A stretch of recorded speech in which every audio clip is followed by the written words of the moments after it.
What are we? We're Garage weights and business takes. God, it's been a while. Katie's back from vacation, and I was kind of like a lost puppy without her here. But I'm glad you're back. Thanks. I sat out here a couple times, like pretending you were there.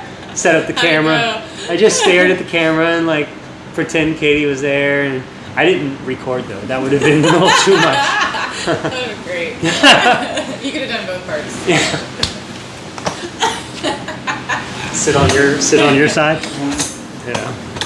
So today we're talking about creating routines. Routines. Yeah, because that's how shit gets done. Routines. That is how shit gets done. Mm-hmm. Routines have a bad rep. Yeah. But they shouldn't. Yeah. Katie said before, some people are like, oh, it's so boring, same routine over and over. Yeah. But I think we kind of need it, right? Yeah, I think we need it, and our brains love it. They love knowing kind of what to expect, and like it creates a feeling of safety, and then, and it really is just how shit gets done. There's nothing wrong with like having some sameness, especially when it comes to like when you want change in your life. Yeah. People are just like, yeah, I want the change, and then they're not actually going to change anything. And the quickest way to like achieve change is coming up with like a quick routine for something. For sure. Right? 100%. 90. I'm making this stat up, but I think it's probably like. It's probably a good stat, though. It's probably accurate. We'll go with it. Okay, I'm willing to bet. We're gonna cite Katie's brain.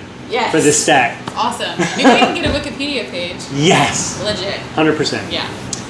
That people spend 90% more time trying to like talk themselves into or out of something, doing something, and making the change than they would if they just did it. I believe it. I'd be like, if you have to do this 20 minutes a day, you've spent 2 hours resisting it. You know what I mean? Like, just do it. Yeah. I think that's with anything, right? It's just creating that habit. Once you're in the routine, comes habit, and then you don't have to think about it much anymore. Yeah. And it kind of relates to every part of our life and prevents things from slipping through cracks. Yeah. Right? Yeah. So it's like with kids and homework. By kids, create a routine so we don't forget homework. It's like, as soon as you're done with it, put it in your folder. How many times has anybody's child done their homework but left it at home? Yeah. Right? So, if they're up and running and jumping in the pool before everything is said and done, well, you lost that routine, right? So finish your homework, put it in the folder, close it, backpack. Yeah. Right? Yeah. Fitness, nutrition. All of it. Morning routines, mindfulness. So we'll give you guys some tips on how to create routines for change today. So Katie's going to say create a list. Yes. Commit to the idea that commitment and routine could be fun. The first thing is like acknowledging, most people have the story in their head, I think, that's like, oh, this is going to be so much work, it's going to be terrible. But like, it doesn't have to be terrible. It's only going to be terrible if you believe that. And so if you're starting something new, like with working out, for example, I think the other key is not to become obsessed with it. Like when I tell clients, like, look, you want big changes in your life, and I only want you to work on these particular subjects for 15 to 20 minutes a day, period, and then you put it away. Yeah. And it'll still like be doing the work for you. But I think people, like, when they want change, they become so focused on that thing that it's like consumes their whole day. And that's just not sustainable. Creates burnout. For sure. Yeah. And then it becomes work, and then it's all you think about. So I think setting some time aside and only focusing on that thing during that time, and then you put it away. Yeah. I know in the case of like nutrition, being in fitness for such a long time, people want to go on, these crazy diets where they're super strict, so they start their routine. They have it all on paper, and they wake up and they eat this, and then at lunch they eat this, and at dinner they eat this, or they fast after this time, and then, they're a couple weeks in, and their nutrition plan or their diet is completely thrown to the side, and they binge on just crap. Yeah. So it's like you said, you can't obsess over it. You have to create it so it fits in your lifestyle. Yeah. With the intent of bettering your lifestyle, right? Yeah. Because if you do go too hard, yeah, you're coming in hot. That's a train wreck. Yeah, and I think people are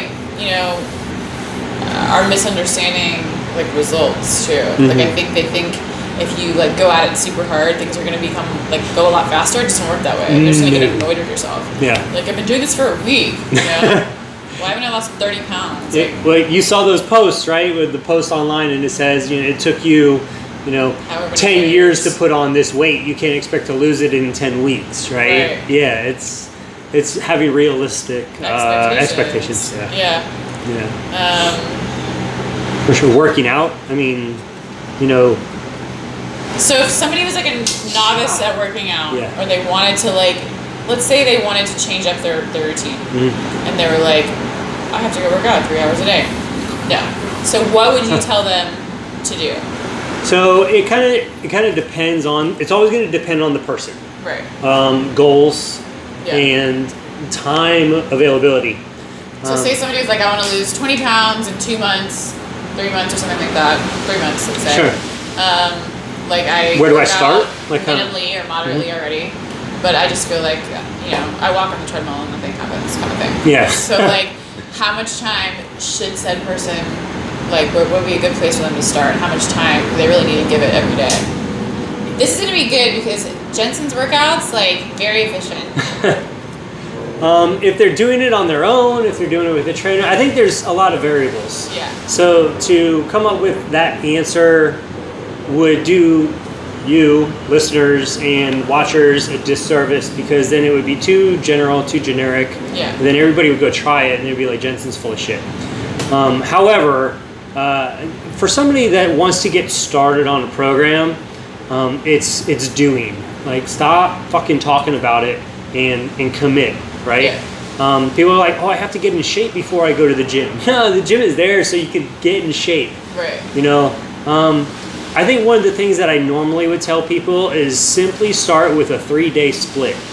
Whether you're going to Zumba classes or jazzercise, or you're taking martial arts or whatever it is, CrossFit. Start with a 3-day split, because that allows you to begin that routine, and then once you hit a certain point, you can increase the split. Yeah. So it's like, go Monday, Wednesday, Friday. Yeah. Go to your kickboxing class on Monday, Wednesday, Friday. And then you have Tuesday, Thursday to recover, and the weekend to recover as well if you need to. And then as you start getting kind of soaked into the lifestyle of fitness, or your fitness like starts exceeding your standards, well, then you could try 5 days a week. Or then you can do 3 days during the week and then an active something on the weekend, So, but to jump in, be like, I'm gonna get ripped by summertime and it's June. Yeah. And then try to crush it all out like 6 days a week, you're gonna do more damage than good. Yeah. So I do believe in moderation when it comes to that, but you have to start. I think that's one of the biggest problems, is getting people to commit. You gotta start. And maybe pick something you like.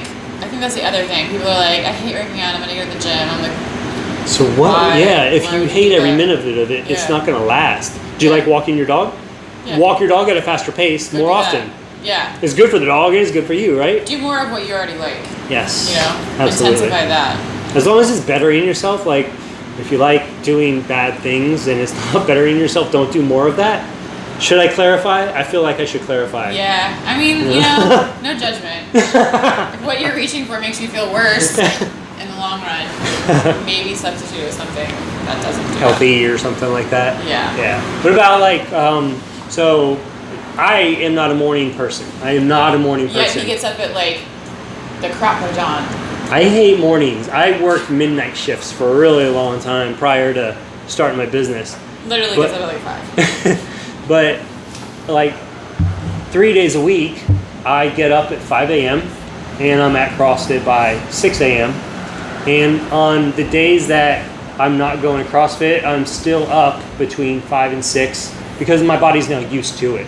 But at least then I get to be lazy and drink coffee on the couch. However, it was really hard for me to do because for the last 7 years of my life, I was teaching the late classes, So I just been in fitness for so long, I understand the reward by doing it. But how do you suggest somebody that sucks at waking up in the morning get into a morning routine? I'm not a morning person, so I don't get up early.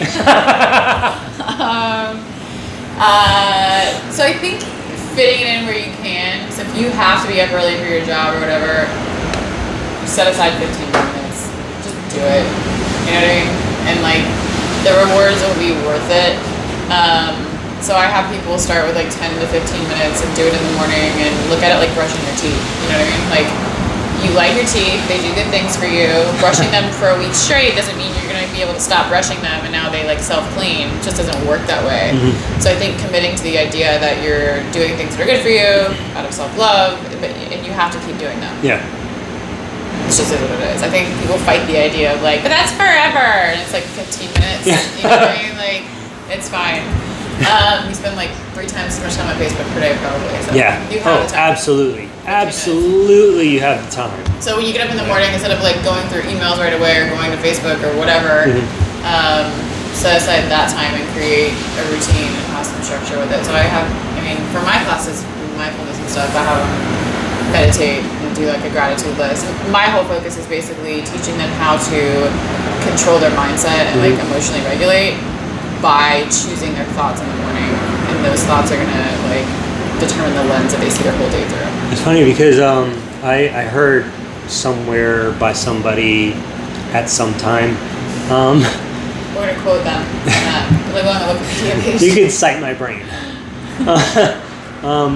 That in the morning, if you fill yourself up with positivity, the remainder of the day there's no room for negativity.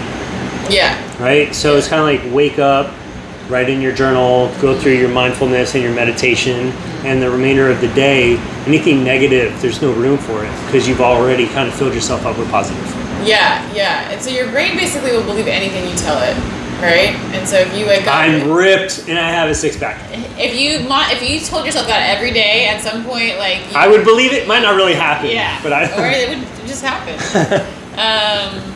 And so just determining how you want your day to be and telling yourself that's how it's going to be is like greatly increase the likelihood that it'll happen. Because your brain's going to start looking for things. I don't know if we talked about this already, but like I always tell people that you basically have a team of attorneys in your head. And anytime you think a thought, their job is to find supporting evidence for that thought. And then it turns into a belief system. And it works positively and negatively. That's the trick, but also the great thing. So if you think, oh my God, blah, blah, blah happened this morning and I'm going to have a terrible day, like your attorneys are going to start looking for shit that backs that up. And it's like, oh, and then this happened and I knew it and that, you know? So same thing with the positive thoughts, they're going to back those up too and turn it into a belief system. So if you choose how you want to have your day, you start picking your thoughts in the morning, you know, wouldn't it be nice if today this great thing happened? Wouldn't it be nice if I'm going to have this kind of day? This is what I would like to see happen. Your attorneys are going to start looking for things to make that happen. Once you plant it, like your brain is actually working for you all the time and you don't even know, but it's looking for evidence of what you told yourself is true. So starting your day and deciding how you want it to go is super important. Even if it sounds kind of weird, it works because your mind's always working on something, so you might as well decide what subject matter it's going to be like building a case for. And I would rather have my attorneys being like, you're gonna have a rock star day, than being like, shit, everything's bad. Sucks. Yeah, I saw 100 other things that were bad today, you know? It's not just rain, it's acid rain. Yes, and what if it turns into acid though, you know? Like, they're gonna go crazy with it.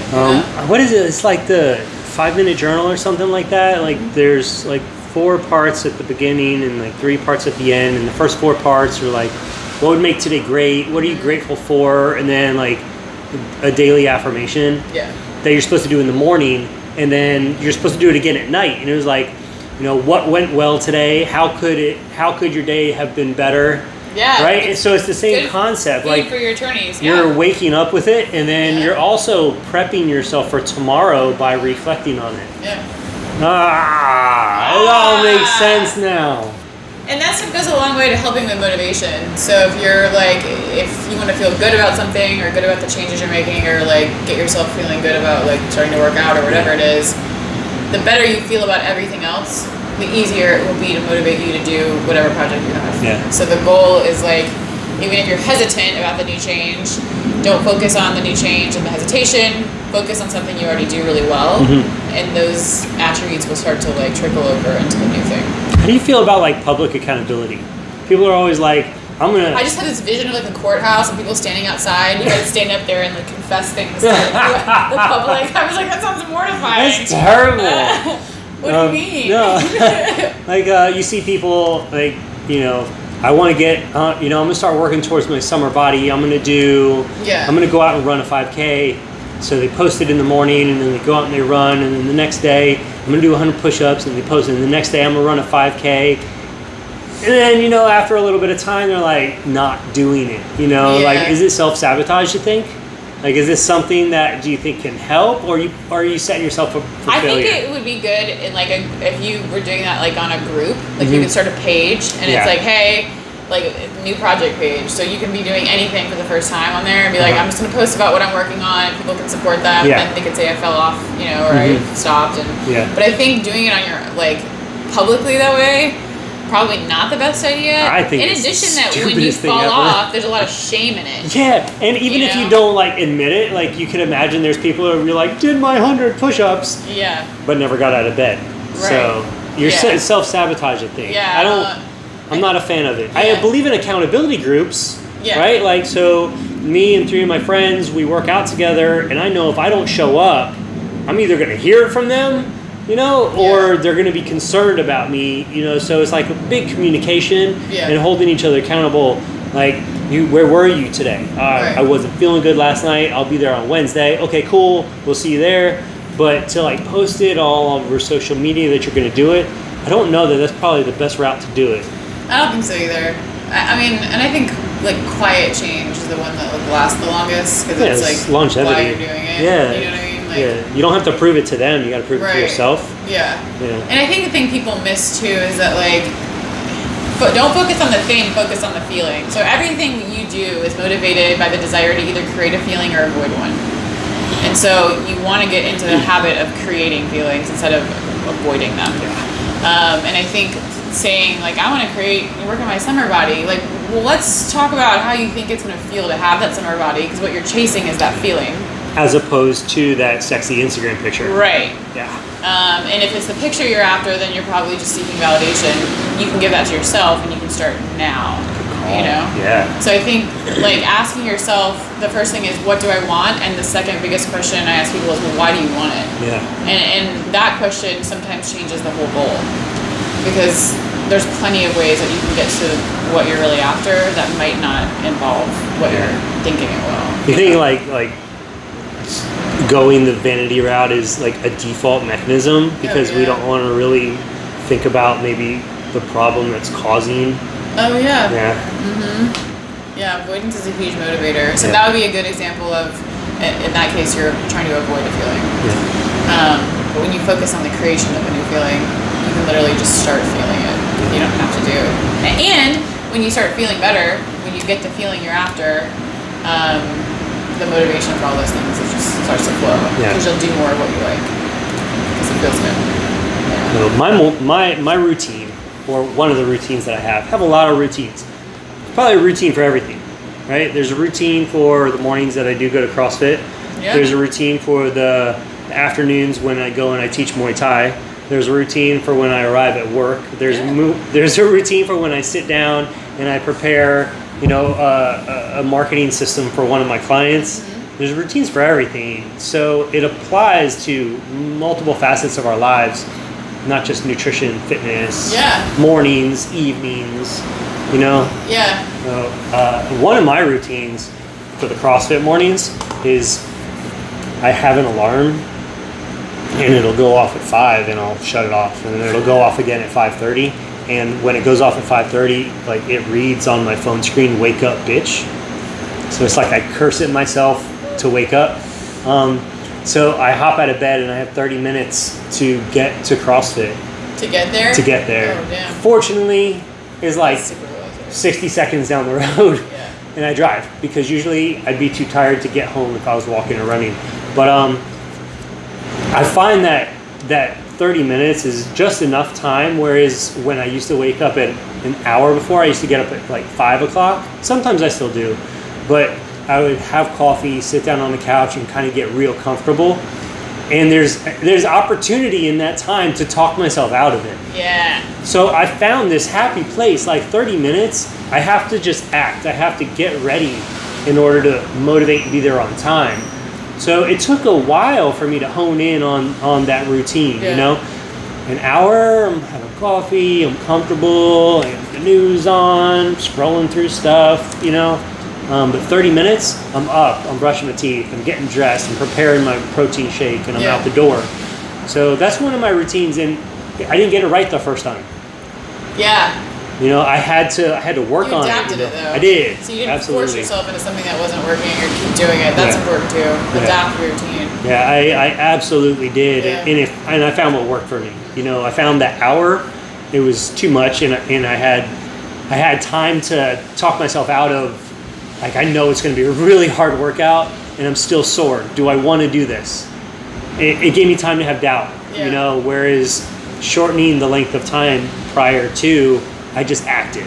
Yeah. And you know, when you're creating a routine, sometimes if you overthink it, you talk yourself out of every routine. Yeah, you know, questioning it. You have to really go.